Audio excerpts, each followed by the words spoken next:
Olá a todos. Então nós continuamos aqui do Centro de Convenções de New Orleans com o nosso SBU in situ e agora nós vamos falar um pouquinho sobre câncer de bexiga e BCG.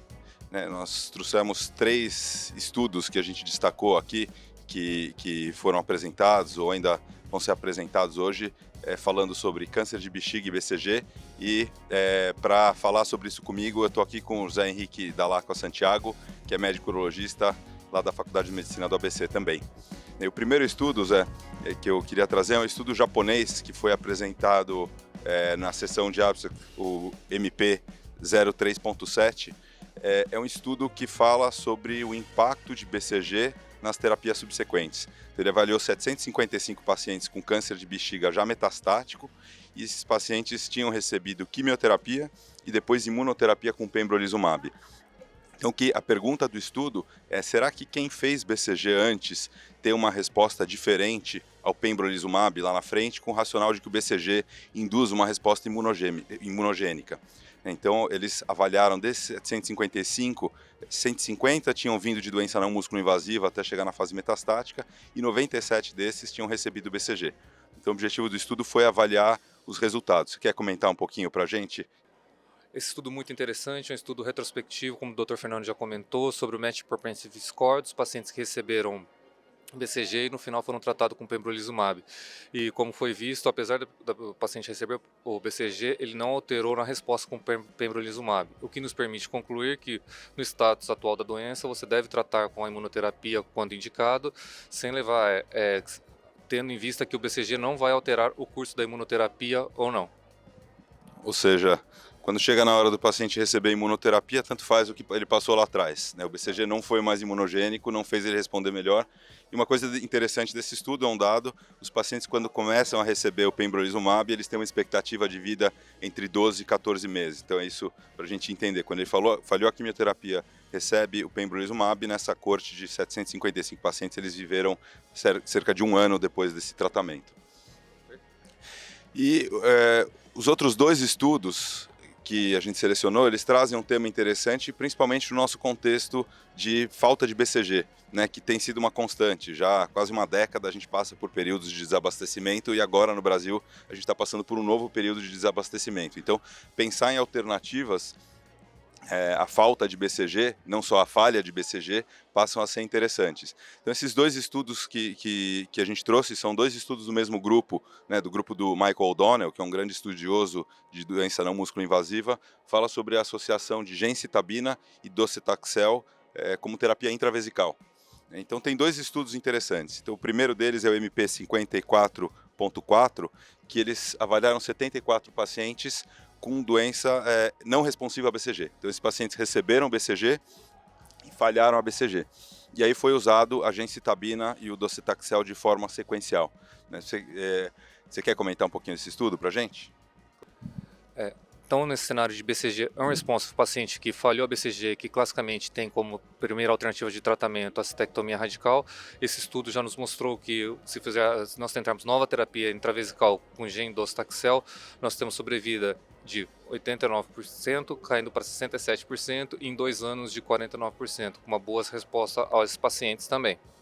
Que são resultados muito semelhantes, ou até talvez superiores ao que a gente tem, né? Se a gente pensar em pacientes com falha de BCG, a maior parte dos estudos que avaliam tratamentos como pembrolizumab tem essa resposta em 1 ano.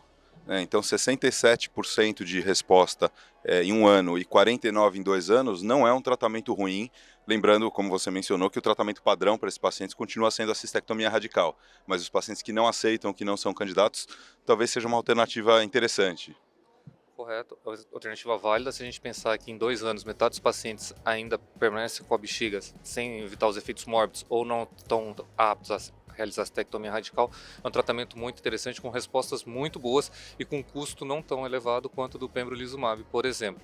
Mas claro, ele carece de um estudo prospectivo para ser avaliado. Esse é um estudo retrospectivo que nos gera essa hipótese e nos deixa uma luz no fim do túnel para uma doença com um prognóstico tão difícil.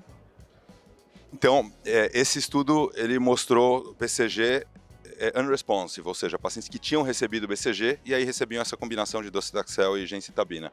Agora, se a gente pensar na realidade atual do Brasil, onde muitos centros já estão desabastecidos de BCG, tem um outro estudo interessante do O'Donnell, que é o PD2603, né, que foi apresentado com uma sessão oral. Esse estudo, ele fala sobre essa combinação de gencitabina e docetaxel para pacientes que não receberam BCG. Então, pacientes com câncer de bexiga não músculo invasivo, de alto risco e que nunca receberam nenhum tratamento. Ou seja, a gente não tem BCG. Será que a gente faz? Que é uma alternativa que eu particularmente gosto e venho desde o último desabastecimento, eu tenho usado essa estratégia. Então, a gente ter dados sobre isso, ou seja, em comparação com BCG, essa combinação ela é interessante e os resultados foram interessantes, né? Quer comentar um pouquinho, Zé? Esse estudo é muito interessante pelo cenário atual que nós temos na falha do BCG, no desabastecimento do BCG em pacientes que são naives, virgens de BCG ainda. E nós vimos que fazer duas drogas é muito bom, porque ele aumenta a resposta, ele é um estudo retrospectivo que analisou o gencitabina com docetaxel em 2 anos intravesical, com uma fase de indução e manutenção. Nos primeiros 6 meses nós vimos uma resposta de 89% e ao final do segundo ano uma resposta de 82%, ou seja, mantendo a resposta em pacientes que nós não temos BCG disponíveis, fazendo a combinação de 2 drogas intravesicais. Esse é um estudo retrospectivo, porém que é muito atual para o nosso cenário, que está na falta de BCG no Brasil e em boa parte do mundo. Ou seja, 82% de resposta sustentada, né, em 2 anos para esses pacientes de alto risco é um dado interessante e muito próximo do que a gente tem de dados com BCG, com a ressalva que você fez de que é um estudo retrospectivo, uma série pequena.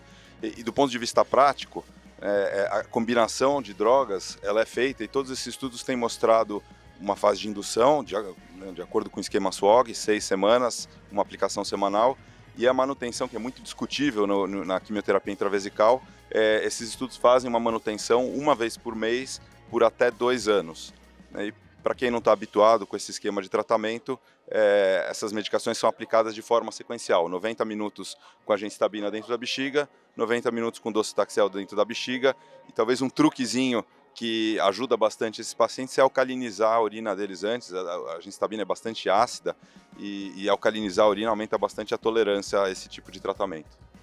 E só complementando, nesse estudo mostrou que apenas 7% tinham sintomas miccionais importantes e a desistência de tratamento foi só em um paciente que não tolerou. Então, ou seja, alcalinizando a urina, conversando bem com o paciente, fazendo as drogas sequenciais, além de nós aumentarmos a sobrevida desses pacientes, ele é bem tolerado também. Então é uma coisa disponível e nos pacientes de alto risco, com T1 com CIS, igual mostrou no estudo, é uma opção muito válida para a gente. É uma carta na manga que nós temos, uma nova luz no fim do túnel. Muito bom, muito obrigado, Zé. Obrigado a todos e o SBU In Situ volta ao longo do dia com mais inserções.